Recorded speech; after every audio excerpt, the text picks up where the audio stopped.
2 3 4 5 6 7 8 9 10 चलते रहेगा। वो जितने भी संख्या वो सब क्या हो जाएंगे आपके अचर संख्या हो जाएंगे। ठीक है, चलिए दो चर वाले रेखीय समीकरण में सबसे पहले जानेंगे इसकी परिभाषा कि दो चर वाला रेखीय समीकरण क्या है, किसे कहते हैं। वो ऐसा समीकरण जिसमें दो चर संख्या होते हैं। कितने चर संख्या होते हैं? दो चर संख्या होते हैं। ठीक है, चाहे आपका एक्स वाई हो जाए या पी क्यू हो जाए या एम एन हो जाए, एस टी हो जाए, कोई भी दो चर संख्या रहेंगे। कितने चर संख्या रहेंगे? दो चर संख्या रहेंगे। ठीक है, उसे दो चर वाले रेखीय समीकरण कहा जाता है। ठीक है, आइए अब है क्या दो चर वाले रेखीय समीकरण का व्यापक रूप। ठीक है, ध्यान दीजिए कि दो चर वाले रेखीय समीकरण का व्यापक रूप क्या होता है। दो चर वाले रेखीय समीकरण का व्यापक रूप होता है A X plus B Y plus C equal to 0। A X plus B Y plus C equal to 0, जहां आपका ये ए बी और सी ये क्या हो जाएंगे? आपके पूर्णांक हो जाएंगे। क्या हो जाएंगे?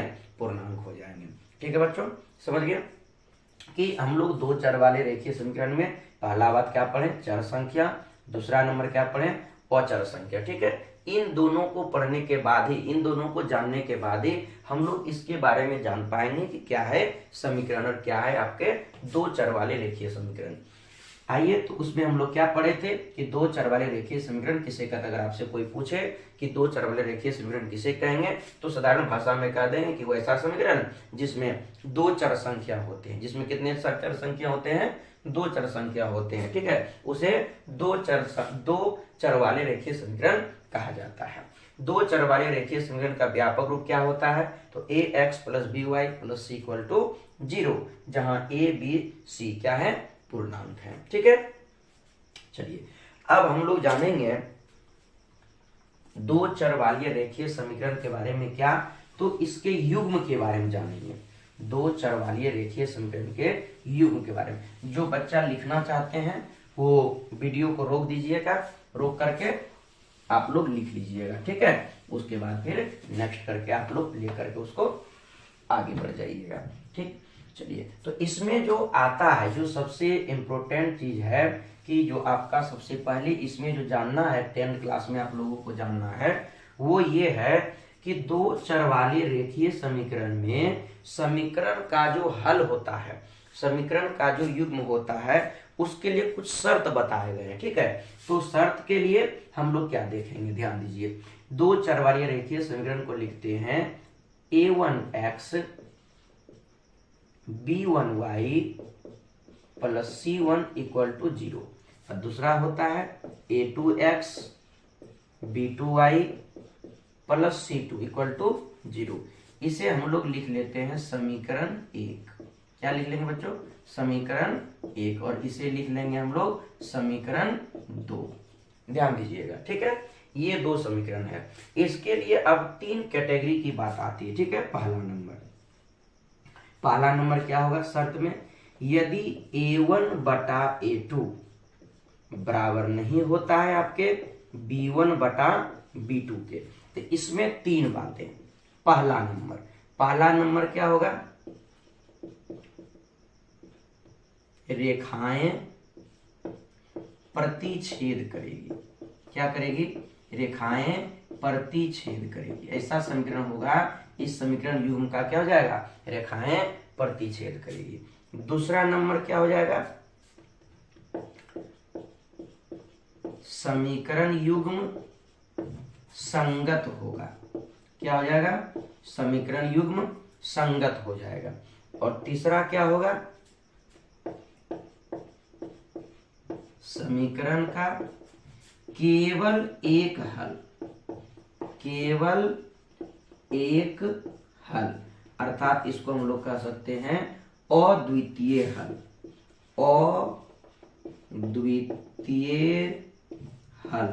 अद्वितीय का मतलब होता है कि अ मतलब नहीं, द्वितीय मतलब दूसरा, इसका कोई दूसरा हल नहीं होगा, केवल एक हल होगा। ठीक है, अब इसके लिए जो हमने कहा कि रेखाएं प्रतिच्छेद करेगी, जब इस प्रकार के सवाल को हम लोग बनाएंगे, अगर ऐसा आपका आता है कंडीशन a1 बटा a2 और b1 बटा B2, तो आपका जब रेखाएं प्रतिच्छेद की बात करेगी, जब आप इसका ग्राफ खींचिएगा तो कहीं ना कहीं आकर के वो क्रॉस हो जाएगा। ठीक है, तो इसलिए हम लोग कह सकते हैं ऐसा समीकरण का जो समीकरण युग्म होता है, जो रेखा बनते हैं, तो वह रेखा क्या होते हैं, कहीं आकर के कट जाते हैं। ठीक है, ये पहला शर्त है। अब आइए दूसरा शर्त क्या कहता है। दूसरा शर्त कहता है A1 बटा A2 और बराबर हो जाए आपके B1 बटा B2। A1 बटा A2 बराबर हो जाएगा B1 बटा B2, परंतु C1 बटा C2 ये बराबर नहीं होगा। ठीक है, हम लोग कह सकते हैं A1 बटा A2 इक्वल टू B1 बटा B2 is not equal to C1 बटा C2। तो इसके लिए क्या क्या शर्त आती है, इसके लिए क्या क्या बात आते हैं, इसमें हो जाएगा रेखाएं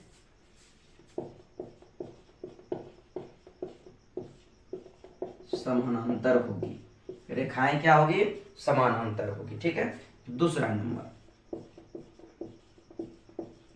समीकरण युग्म असंगत होगा।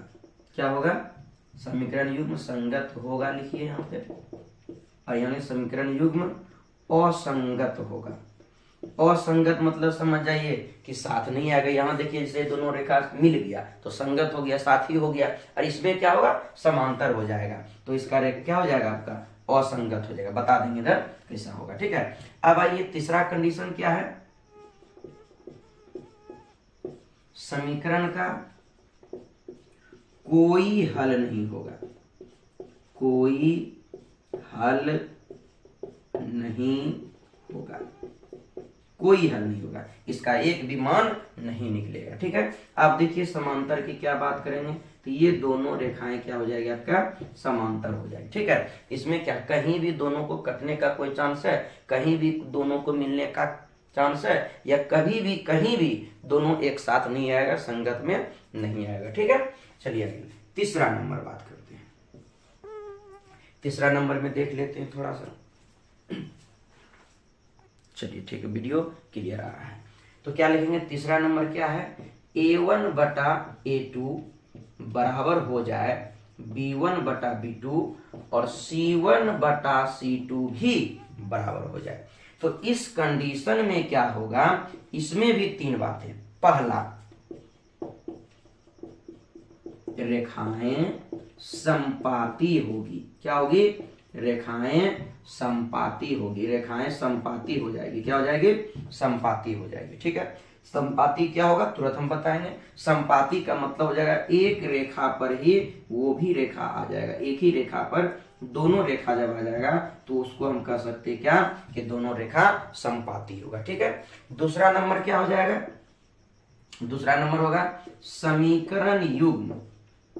समीकरण युग्म, ये इसको भी हम लोग देखिए, जब दोनों साथ आया, दोनों साथ होगा, इसको हम लोग भी बोल सकते हैं संगत, और इसका दूसरा नाम हम लोग कहते हैं आश्रित। एक दूसरे पर आश्रित रहेगा। क्या रहेगा, आश्रित। समीकरण युग्म संगत या आश्रित होगा। ठीक है ना, चलिए आश्रित ठीक से लिख देते हैं, आश्रित, आश्रित। ठीक है, संगत इसी को क्या बोलते हैं, आश्रित। और तीसरा नंबर क्या होगा, इसका हल के बारे में बात करेंगे।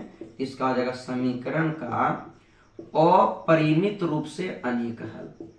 अपरिमित रूप से अनेक हल, अनेक हल, अर्थात इस समीकरण के अनेक हल हो जाएंगे। ठीक है, चलिए एक बार इसको हम रिवीजन कर लेते हैं कि अगर आपका समीकरण है a1x plus b1y plus c1 equal to 0, दूसरा समीकरण है a2x plus b2y plus c2 equal to 0। ठीक है, तो ये आपका समीकरण 1 हो गया, ये आपका समीकरण 2 हो गया। ठीक है, इसके लिए हमने तीन कंडीशन बताया। पहला कि अगर a1 बटा a2 अब बराबर नहीं है आपका b1 बटा b2, तो उसमें तीन कंडीशन क्या आया, कि रेखाएं प्रतिच्छेद करेगी।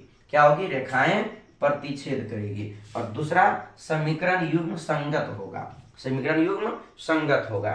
तीसरा समीकरण का केवल एक हल होगा, समीकरण का क्या होगा, केवल एक हल होगा। ध्यान दीजिए, समीकरण का केवल एक हल होगा। ठीक है, इसमें आइए दूसरा कंडीशन क्या कह रहा है, A1 बटा A2 बराबर हो जाए B1 बटा B2, लेकिन C1 बटा C2 बराबर नहीं होगा। तो इसमें भी 3 कंडीशन आएगा। पहला नंबर, रेखाएं समानांतर होगी। दूसरा, समीकरण युग्म संगत होगा। तीसरा नंबर, समीकरण का कोई हल नहीं होगा। ठीक है, इस तरह अगर आ जाए तो उसका कोई हल नहीं निकलेगा। ठीक है, तीसरा कंडीशन क्या है, A1 बटा A2 बराबर हो जाए B1 बटा B2, तो हम लोग चेक कर लेंगे C1 बटा C2 भी बराबर होना चाहिए। ठीक है, अगर ये तीनों बराबर होता है तो इसके लिए शर्त क्या होगा, रेखाएं समपाती होगी, समीकरण युग्म संगत होगा, इसको हम लोग आश्रित भी कर सकते हैं, और समीकरण का अपरिमित रूप से अनेक हल होगा। ठीक है, कितना हल होगा, अनेक हल होगा। हम लोग देख लीजिए, प्रतिच्छेदी रेखा बात करें, ये इसको संगत कहें तो देखिए साथ में आ गया, क्रॉस कर देता है। समांतर में क्या हो जाएगा, दोनों समीकरण एक सीध में जाएगी, अर्थात समांतर हो गया।